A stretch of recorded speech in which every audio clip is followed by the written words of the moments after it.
Hey there friends, what's going on? It's Codiak here, welcome to Legacy Gaming and the final boss fight of Death's Door. Of course, I'm talking about the Lord of Doors. Obviously, if you clicked on the video, you wanted spoilers, so I'm not even going to warn you about that. We are fighting the final Lord, or the Lord of Doors. We wanted to give you guys everything, the entire sequence from the beginning of the Gauntlet all the way to the ending scenes of the game, because honestly, we didn't want to make two videos about that. Wanted to show you everything from top to bottom in one video. You guys can navigate using the chapters below if you want to find a particular thing. Maybe you just want the final cutscene, or maybe you just want the boss fight itself. Those are all marked down below for your convenience, but let's dive in and let's talk about this final boss. Now, the first thing you need to know is that this is a multi-phased fight that's separated by some platforming elements, some adventure elements, whatever you want to call it. And the first phase here is really not that challenging. As expected, the Lord of Doors will fight for their life, and I love it because it sets up the entire encounter from start to finish.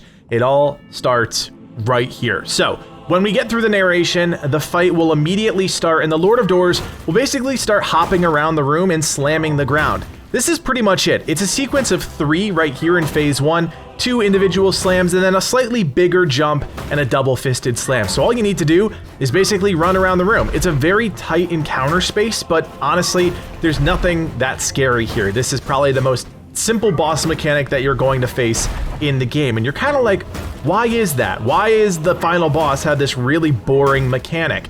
But you'll see it'll come back multiple times. It'll kind of evolve a little bit. But we're not done with phase 1 quite yet, because the Lord of Doors will call in a bunch of these Minotaur bull doors, and they will run across the platform in a straight line. So just try and visualize where they're going to run across the platform, and don't get in their way, because they will hurt. Now, once the boss phases, you will go through the door here and you'll enter in a gauntlet. Important to note that when you die here, you will not go back to the beginning of the fight. You'll basically start at the beginning of the gauntlet. And the reason I know that is because I died. Now, you will need your hook shot here. That's the primary ability that you're going to be using. Other than that, you're basically going to be navigating around this encounter area, dealing with the Minotaur doors, dealing with the platforms that are breaking, and of course, using your hook shot. There is some fast reaction time needed here to get through this gauntlet, so just take it one element at a time. If you die, it's not that long of a gauntlet. Score some free hits at the end, and then we're on to the next phase. Now here we are in the Witch of the Urns area, and we're basically fighting the boss again. So we go from a combat sequence to a gauntlet sequence, and here is where things start to get a little bit more interesting. The boss will snap its fingers, and bombs will start to come out. This is an ability that is directly taken from the Witch of the Urns. So here you can already see how things are going to progress. The boss will pretty much assimilate one ability from the different bosses. We got through that phase very quickly. You can too. Just attack the boss whenever possible. And here we are back at another gauntlet. So again, we're using our hook shot. We're avoiding the Minotaur doors. Things are a little tighter here. You can fall off the edge, so be precise with your hook shot. Almost got hit there by a Minotaur door. As you can see, we have to bounce back and forth to avoid those doors. Now we keep going. Things don't get much more complicated. We just pretty much have to deal with more of the same. And here we are at another portal. So we're gonna go through this and we will be in the swamp.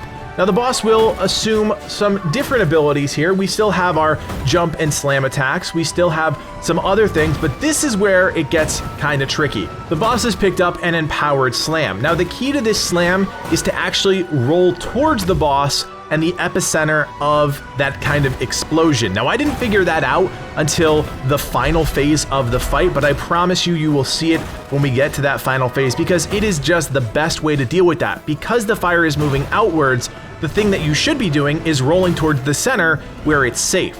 And again, you can see that by being on the outside, I'm actually more at risk of taking damage because the fire is a little bit unpredictable. Now, once we get through this phase, we're gonna go through another door portal, and what do you know, we're back to a gauntlet section. Again, you're gonna need your hook shot here. Things do not really change, just more of the same. You just have to be careful. This is a really cool section here with the dropping floor panels and then the Minotaur doors, and boom, fell off the edge. So you will see, I'm not perfect either, and I'm going into this fight not doing so great. Now the thing to point out is that when I get to the final phase of the fight, you will be able to kind of soft reset there. You're not gonna have to go back and do everything again. The developers were a little bit forgiving when it comes to the encounter. Now we're in the Betty zone now, and of course the boss has picked up Betty's roll ability. This is one of the most deadly abilities in the entire game, and just like that fight, it's really that last moment that you want to dodge roll to avoid the attack. Now the good news is there is plenty of opportunity to do damage to the boss. You can see I'm hitting the Lord of Doors, not having very much of a problem there. You just have to be careful. If you get too close to melee, they will turn around and swipe at you, so just be very careful when taking on the Lord of Doors and trying to get your melee hits in. Of course, use your ranged abilities, whether it's the bow, fire, or bombs. Those are going to be your best friends in this particular part of the encounter, because staying further away from the boss means less of a chance you're going to take damage. All right, now we're going through the final door, kind of, and we're heading to another section where, of course, we're going to need our hook shot and our wits about us, because we've got another set of Minotaur doors and another gauntlet to get through. I personally really like the pacing. I like in an adventure game where there's a differentiator, like a boss fight that has multiple phases, but between those phases are these sort of gauntlet puzzle elements, and I really like that. I thought the developers did a nice job making this feel like a final boss, and when you actually kill the Lord of Doors, you should feel like you accomplished something, which I think is perfect. Now we're gonna go through the door here, and what do you know, we're back at headquarters. As you can see, I have a full set of health bars. That's because I died, and when you get here, you do restore your health. So if you die from this point onwards, you will start right back here. You don't have to start the entire encounter again. Some of you may think that's a little bit too forgiving. Others may really appreciate that because you just want to see the end of the game, and I totally get that. We have a little bit more narration here, a little bit more exposition from the Lord of Doors, some background lore on the entire world. So if you're into that sort of thing, you will enjoy it. But after that, it comes down to, of course, the final encounter. So the Lord of Doors will rip open the soul vault, they will suck in all of the soul power, and now we have the final version, the max power last Lord. This is where the fight really starts, because you are going to have to deal with a culmination of every boss ability in the game. Now, as you can see, I still have my bomb equipped, the boss is still rolling around the room, and again,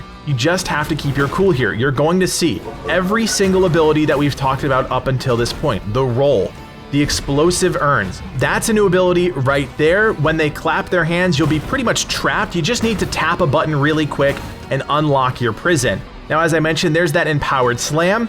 And here's a callback to the first major boss in the game, the laser beam. I really struggled with the laser beam in conjunction with the Minotaurs that are still rolling across the room. As you can see, I got trapped in a corner, so you have to avoid the laser by guiding it, trying not to get trapped in a corner, but also dealing with those doors that are rushing across the room. I didn't find the urns to be that big of a deal, I didn't find the prison to be that big of a deal, and there is still plenty of opportunity to deal damage to the boss, which I think is great. Every time they finish a move, you have an opportunity to hit them. Just be careful, the Lord of Doors will still smack the ground or do a swipe. You do have to be careful if you're in melee, but use that as a way to charge up your ranged abilities, then back out, then use your ranged abilities again. And as always, be patient. There are a lot of abilities, a lot of mechanics happening here. Be patient with what you're doing. Don't try and rush to get an extra attack in. This is a marathon, not a sprint. Where some boss fights are truly sprints, this is a marathon. Here's the laser again. Let's see if I dodge this one. Again, you've got doors flying at you, you've got a laser beam. I chose to run in a circle here, and I actually did all right. Now just notice that when the boss re-enters the encounter space, they will slam onto the ground. So that's another thing you have to watch out for during that laser beam attack. All right, so here we are in the latter parts of the encounter. We've still got abilities going on, but we've seen everything at this point. You have gotten to this point, you have seen every ability. As I told you before, I started rolling towards these empowered slams, and I felt a lot better about it. The Lord of Doors is cracking, you can see it. And at this point, guys, I'm going to open up the floor for any questions. If you have any concerns about this fight, let us know in the comment section below. I'm going to let the rest of the encounter ride out, including the last cutscenes in the game. So if you enjoyed this video and you enjoyed our content on Death's Door, we would love your support. Hit that thumbs up. Of course, subscribe to the channel for more great video game content in your feeds, and we will see you next time here at Legacy Gaming. My name is Codiak, and from everyone here, thanks for watching, and play on.